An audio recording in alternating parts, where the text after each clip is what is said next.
Halo teman-teman, Assalamualaikum warahmatullahi wabarakatuh. Jumpa lagi dengan saya, Tami. Hari ini kita akan perkenalkan nama-nama binatang dalam bahasa Aceh. Teman-teman pasti penasaran kan? Pengen tahu? Yuk lihat kakak. Ini dia. Kita akan bahas satu-satu. Yang pertama seperti gambar kata.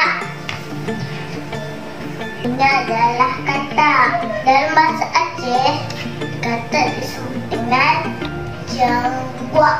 Tahu kan teman-teman jangguaknya? Kokok-kokok. Oke, selanjutnya burung. Nah, ini dia burung. Burung dalam bahasa Aceh disebut dengan cicing yang bunyinya. Oke, selanjutnya bebek. Bebek dalam bahasa Acehnya disebut itik. Selanjutnya ayam. Ini adalah ayam. Ayam dalam bahasa Aceh adalah manok. Teman-teman sering makan manok kan? Jadi kita makan sama-sama ya. Selanjutnya cacing. Cacing dalam bahasa Acehnya disebut cacing. Tahu tak? Ada dua namanya kawan-kawan. Selanjutnya lipas.